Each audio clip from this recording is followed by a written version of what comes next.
Hi, my name is Jack Haight with DeVance. We're going to be unboxing the MA352 from Mcintosh. So, as we unbox this piece, as always, Mcintosh overkills it on the packaging. These things do not break in shipping, hardly ever. You could throw them down a flight of stairs if you really needed to. Immediately when we open this up, we're greeted by the manual for this piece specifically, the MA352. Also this pink packaging, which is going to hold the tubes for this unit and the cages for those. And we'll kind of put those on in a second. Besides that, it's just the unit itself. And so there's several layers of foam, because every layer is a little tiny bit different. But this is really encapsulating everything that's going on in this unit. This piece weighs about 75 pounds when you ship it, and when you unbox it completely and it's just in your home, it weighs about 66 pounds. So this is a tube-driven preamplifier with a solid-state amp. This gives off 200 watts per channel at 8 ohms, 320 watts per channel at 4 ohms. Woo. At 0.03 harmonic distortion. This guy is a beast. And so you can see as we unbox it, the sheer size of this thing is awesome. It's not huge. It's pretty compact, you know, within reason. But this guy's a workhorse. This is awesome. This piece is substantial. You can see these cool heat sinks right here actually have that MC logo branding on there. That's true with pretty much every amplifier that they have. But as we look right here, we have those pink foam that we were talking about before, and each one of them has these cages on here that when you open up one of these tubes, you will basically insert this piece into the unit itself very carefully, and then put this cage over it so that it protects it. There's 4 total tubes in here, and those tubes will give you a really, really sweet and warm sound in there.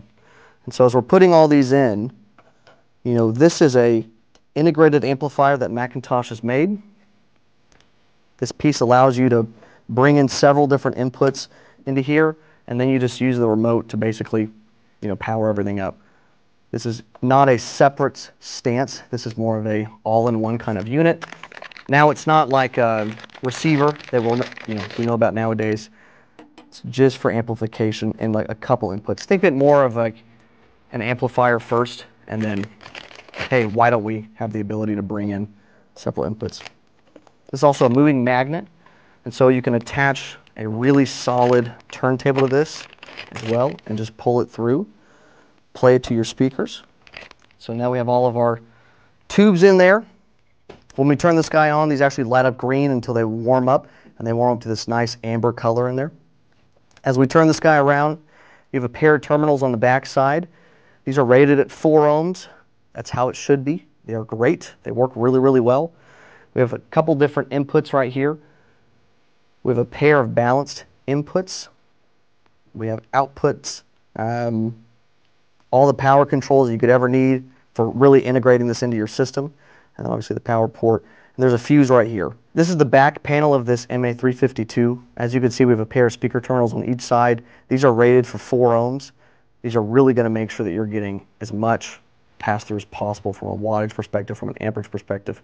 These are going to be able to drive some huge speakers if we really need them to. We also have a pair of balanced inputs right here.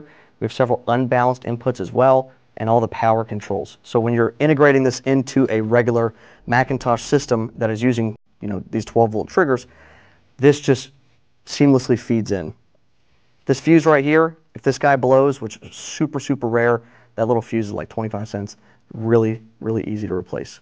One of the greatest parts about these Mcintosh amplifiers is they have what's called Sentry Guard. So let's say you had these plugged in and you accidentally touched the ends of the speaker terminals. That amp would just turn itself off. It wouldn't blow up or anything like that. It would just protect itself more than anything. But when you're installing these, when you're plugging these in, you really want to have it, you know, plugged in directly to the wall, because Mcintosh is already doing so much stuff in this box that filters that power, that makes it perfect, that gets it down to that 0.03% noise distortion. You don't want to do anything to kind of mix up with that unless it's some super high-end stuff. On the front of here, we have 5 EQ spots, a 5-band control, 30 hertz, 125, 500, 2K, and 10K. You know, if your room is super awkward and it's just dipping down at a certain hertz range, you can really pull that back up.